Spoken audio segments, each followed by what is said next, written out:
스트럭처, 신디케이트, 레이어 3, 리스트릭티드, IC피드, LS전선의 비진가, 마린의 지분인가, 브레인 자산운용과 KYP의 LS 마린솔루션 교환사채 투자. 여러분, 카지노에 갔다고 상상해 보십시오. 룰렛 테이블 앞입니다. 여러분은 지금부터 큰돈을 걸어야 합니다.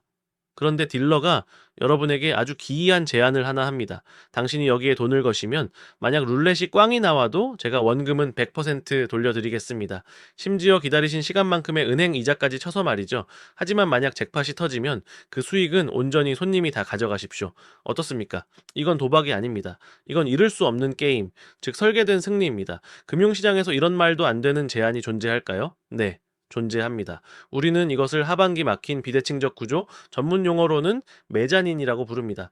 하지만 오늘 우리가 뜯어볼 이 딜은 단순한 메자닌이 아닙니다. 이것은 대한민국 전력망 밸류체인의 정점에 있는 거인이 자신의 신용을 담보로 미래의 성장성을 파는 아주 정교한 교환의 기술입니다.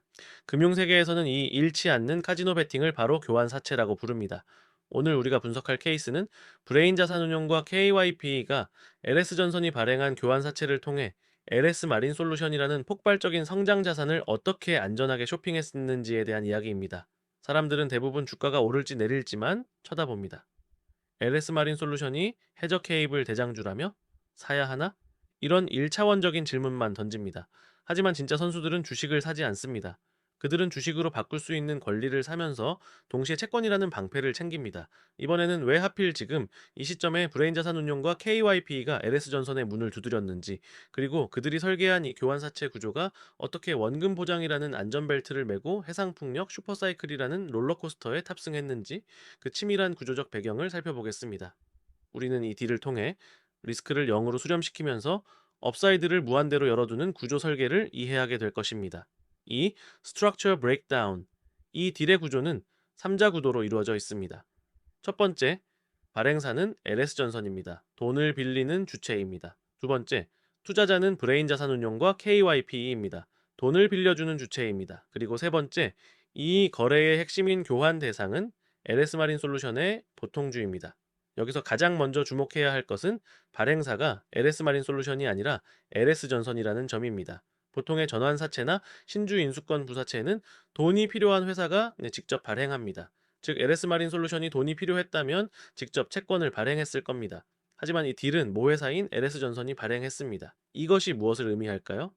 투자자인 브레인과 KYP 입장에서는 채권의 상환 의무를 지는 주체가 시가총액이 작고 변동성이 큰 자회사인 LS마린 솔루션이 아니라 이미 글로벌 탑티어 지위를 확보하고 신용등급 A+를 자랑하는 거대 모회사인 LS전선이라는 뜻입니다. 즉, 이 구조의 첫 번째 단추는 크레딧 리스크의 분리입니다. 투자자는 LS마린 솔루션의 사업이 망가지더라도 LS전선이 망하지 않는 한 원금을 회수할 수 있습니다. 구체적인 숫자를 가정해 보겠습니다. 망인은 통상적인 3년에서 5년, 여기서 중요한 것은 표면 이자율, 즉 쿠폰입니다. 아마도 0%에 가까울 것입니다. 투자자들은 이자를 받으러 들어온 게 아닙니다. 그들은 오직 주가 차익을 노립니다. 대신 만기 보장 수익률은 2에서 4% 수준으로 설정되어 만약 주가가 오르지 않아 교환권을 포기하고 상환을 요청할 때 최소한의 은행 이자 이상은 챙겨갈 수 있도록 하방을 지지합니다. 교환가액, 즉 나중에 주식으로 바꿀 때의 가격은 현재 주가보다 10%에서 20% 정도 비싼 가격, 즉 프리미엄을 얹어서 결정됩니다. 발행사 입장에서는 현재 주가보다 비싸게 주식을 팔 수 있으니 좋고, 투자자 입장에서는 당장에 약간의 프리미엄을 지불하더라도 향후 해저 케이블 시장의 폭발적인 성장을 감안하면 충분히 싸다고 판단한 것입니다. 이 구조의 핵심 메커니즘은 번드 플로어, 채권 가치와 옵션 밸류, 옵션 가치의 결합입니다. 번드 플로어는 LS전선의 우량한 신용도를 바탕으로 바닥을 단단하게 다져줍니다. 아무리 상황이 안 좋아도 이 밑으로는 떨어지지 않습니다. 그 위에 얹혀진 옵션 값은 LS마린 솔루션 주가가 오를 때마다 그 가치가 기하급수적으로 늘어납니다. 정리하자면 이 딜의 구조적 본질은 LS전선의 신용도를 담보로 잡고 LS마린 솔루션의 성장성을 레버리지하는 것입니다. 투자자는 브레인 자산운용과 KYP라는 재무적 투자자들이지만 그들은 단순한 자금 대여자가 아닙니다. 그들은 LS전선이 보유한 LS마린 솔루션 지분을 담보로 잡은 상태에서 해상풍력 시장이 개화하기를 기다리는 옵션 매수자 포지션을 취한 것입니다. 그렇다면 왜 하필 지금일까요? 그리고 왜 LS전선은 자신의 핵심 자회사 지분을 굳이 이런 복잡한 방식을 통해 외부에 내놓으려 하는 것일까요? 단순히 돈이 필요해서일까요? 아니면 우리가 보지 못하는 더 큰 그림, 즉 지배구조의 재편이나 자본 효율화의 의도가 숨어 있는 것일까요? 이 질문에 답하기 위해서는 이 구조를 움직이는 지배 논리, 즉 거버닝 러직을 파헤쳐야 합니다. 쌈 거버닝 러직. 이 D를 관통하는 지배 논리를 단순히 LS 전선이 돈이 필요해서 발행했고 투자자는 이자 받으려고 들어왔다라고 생각하신다면 다시 한번 생각하십시오. 이 구조에는 GP, 즉 운용력들이 투자 회수 스토리보다는 하방 방어에 목숨을 건 아주 치밀한 위험 회피자들의 논리가 숨어 있습니다. 그리고 금융시장에서 가장 무서운 승리자는 바로 계산된 위험 회피자들입니다. 첫 번째 지배 논리는 합성된 콜옵션과 신용차익 거래입니다. 투자자인 브레인자산운용과 KYP의 머릿속을 스캔해 봅시다. 그들이 보기에 해저 케이블 시장은 분명히 뜹니다. 이건 부정할 수 없는 메가 트렌드입니다. 하지만 주식시장은 비이성적입니다. 아무리 좋은 회사도 매크로 환경이 무너지거나 일시적인 수주 공백이 생기면 주가는 반토막이 날 수 있습니다. 피이나 전문 투자형 사모펀드는 이런 변동성을 가장 싫어합니다. 그들은 수익보다 생존이 먼저입니다. 그래서 그들은 주식을 직접 사는 대신 채권이라는 안전장치를 먼저 깔았습니다. 앞서 말씀드렸듯 발행사는 LS전선입니다. 신용등급 A+급의 우량 회사입니다.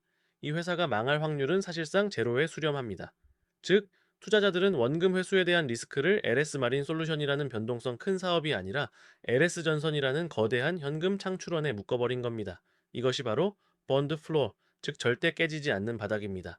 이 바닥이 확보된 순간 그 위에 얹혀진 주식 전환권은 공짜 로또가 됩니다. 주가가 오르면 대박이고 안 오르면 원금에 이자 챙겨서 나가면 그만입니다. 이것이 바로 비대칭적 수익 구조의 핵심입니다. 내가 잃을 확률은 0에 가깝게 통제하고 먹을 확률은 시장의 관기에 맡겨두는 것. 이것이 프로들이 딜을 설계하는 방식입니다. 두 번째 지배 논리는 병목 구간의 독점입니다. 이 딜의 기초자산인 LS마린 솔루션을 단순히 케이블 까는 회사로 보시면 안 됩니다. 산업의 밸류체인을 현미경으로 들여다봐야 합니다. 전 세계적으로 해상풍력 단지는 우후죽순 생겨나고 있습니다. 케이블을 만드는 회사는 LS전선, 넥상스, 프리즈미안 등 소수입니다. 그런데 이 무거운 케이블을 받아 한가운데로 싣고 가서 수심 수백 미터 아래 정확하게 매설할 수 있는 바에, 즉 CLV, 케이블 레잉 베스를 가진 회사는 더 적습니다. 케이블을 아무리 잘 만들어도 이걸 깔 배가 없으면 프로젝트는 멈춥니다. 지금 글로벌 시장은 심각한 선박 부족 상태입니다. 배를 새로 만드는 데는 최소 3년이 걸리고 수천억 원이 듭니다. 진입 장벽이 엄청나게 높다는 뜻입니다. LS마린 솔루션은 바로 이 병목 구간을 장악하고 있습니다. 심지어 모회사인 LS전선과 수직 계열화가 되어 있습니다. 케이블 제조의 LS전선, 시공의 LS마린 솔루션을 한 번에 해주는 턴키 수주 능력은 발주처 입장에서 거부할 수 없는 제안입니다. 투자자들은 바로 이 대체 불가능성에 베팅한 것입니다. 경쟁이 치열한 레드오션에 뛰어든 게 아니라 공급자가 왕인 시장, 즉 셀러스 마켓의 독점적 지위를 산 것입니다. 세 번째 지배 논리는 발행사의 자본 효율화 욕망입니다. 그렇다면 LS전선은 왜 이런 좋은 기회를 남에게 줬을까요? LS전선이 믿지는 장사를 하는 게 아닙니다. LS전선 입장에서도 이 교환사채 발행은 신의 한 수입니다. LS전선은 지금 막대한 설비 투자가 필요합니다. 현금이 필요하죠. 그런데 은행에서 돈을 빌리면 이자를 세서 5%씩 내야 합니다. 하지만 교환사채를 발행하면 이자가 0%입니다. 공짜로 돈을 쓰는 겁니다. 게다가 만약 주가가 올라서 투자자들이 주식으로 바꿔가면 어떻게 될까요? LS전선은 자신이 들고 있던 LS마린 솔루션 주식을 현재 가격보다 10에서 20% 비싼 가격에 파는 셈이 됩니다. 경영권 방어에 필요한 지분율만 남겨두고 인겨 지분을 아주 비싼 값에 팔아서 현금을 확보하는 고도의 엑시트 전략이기도 합니다. 주가가 안 오르면 그냥 무이자 대출 쓴 셈 치고 원금만 갚으면 됩니다. 결국 이 딜은 투자자와 발행사 모두가 윈윈 할 수밖에 없는 아주 정교하게 조율된 이해관계의 산물입니다. 마지막 네 번째 지배 논리는 리스크의 내재 스프레드 차단입니다. 투자자들이 가장 두려워하는 것은 LS마린 솔루션의 사업 실패가 아니라 그 실패가 트리거가 되어 전체 구조가 무너지는 것입니다. 하지만 이 구조에서는 리스크가 전이되지 않습니다. LS마린 솔루션이 적자가 나도 LS전선의 본업인 전력선 제조 사업은 건재합니다. 반대로 LS전선이 흔들려도 LS마린 솔루션의 시공 독점력은 유지됩니다. 서로 다른 두 개의 리스크가 서로를 해지해주는 구조입니다. 특히 주목할 점은 오버행, 잠재적 매도 물량 이슈에 대한 통제력입니다.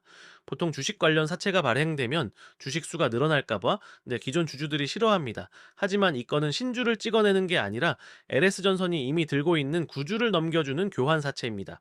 전체 주식 수가 늘어나지 않습니다. 주식 가치 희석이 없다는 뜻입니다.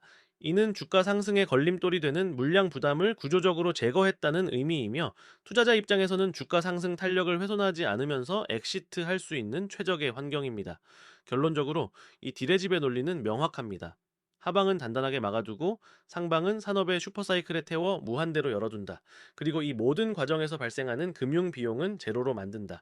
이것이 바로 딜을 설계하는 방식입니다. 즉, 그들은 막연한 희망에 투자하지 않습니다. 그들은 오직 구조적으로 이길 수밖에 없는 판을 짭니다. 그리고 이 교환 사채 구조가 바로 그 증거입니다. Syndicate Application Module. 자, 이제 이 거대한 금융공학을 우리의 책상 위로 가져와 봅시다. 여러분이 수천억 원을 굴리는 PE펀드 매니저가 아니더라도 상관없습니다. 중요한 것은 돈의 액수가 아니라 구조의 논리입니다. 만약 우리가 지금 당장 저만의 딜룸을 열고 지인들과 소규모 신디케이트를 결성해서 투자를 한다면 이 교환사채 구조를 어떻게 벤치마킹하여 적용할 수 있을까요? 핵심은 하나입니다. 대상 회사의 신용과 성장성을 분리하여 계약하라. 대부분의 개인 투자자나 초기 엔젤 투자자들은 이 둘을 섞어서 생각합니다. 스타트업에 투자할 때 그냥 지분을 사버리죠. 그러면 회사가 망하면 같이 망하는 겁니다. 반대로 돈을 빌려주기만 하면 회사가 유니콘이 되어도 나는 고작년 5% 이자 받고 끝납니다. 이건 멍청한 구조입니다. 우리는 LS전선의 교환사채 모델을 마이크로 GP 모델로 변환해야 합니다. 예를 들어보겠습니다. 여러분 주변에 아주 유망한 브랜드나 소규모 비즈니스를 하는 사업가가 있다고 칩시다. 그가 확장을 위해 자금이 필요하다고 합니다. 이때 여러분은 두 가지 계약서를 동시에 내밀어야 합니다. 첫 번째, 자산 담보부 대출 계약입니다. 그 회사가 가진 재고 자산, 기계, 설비 혹은 대표이사의 연대 보증을 담보로 잡으십시오. 그리고 이자는 은행 금리보다 낮게 혹은 아예 0%로 제한하십시오. 이것이 여러분의 번드 플로어입니다. 사업이 망해도 이 담보물 처분을 통해 원금은 회수하겠다는 안전장치입니다. 두 번째, 전환권 계약입니다. 내가 이자를 안 받는 대신 혹은 싸게 빌려주는 대신 향후 3년 안에 당신 회사의 기업 가치가 100억 원이 넘어가면 내 대출금을 주당 얼마의 주식으로 바꿀 수 있는 권리를 줘. 바로 이것이 EQT 옵션입니다.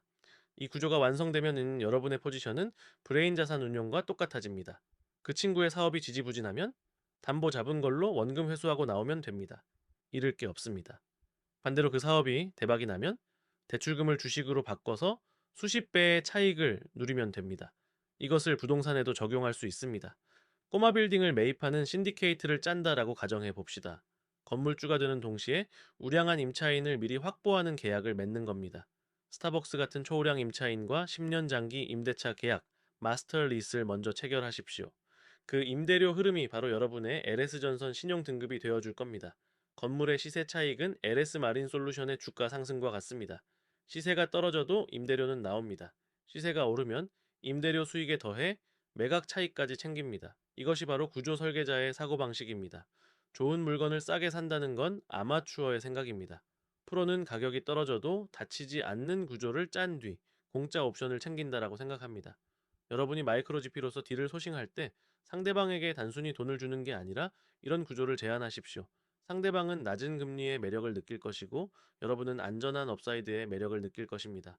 이것이 진정한 의미의 금융 구조화입니다. 이 딜을 보고 대부분은 LS 마린 솔루션 주가가 오를까요? 라고 묻습니다.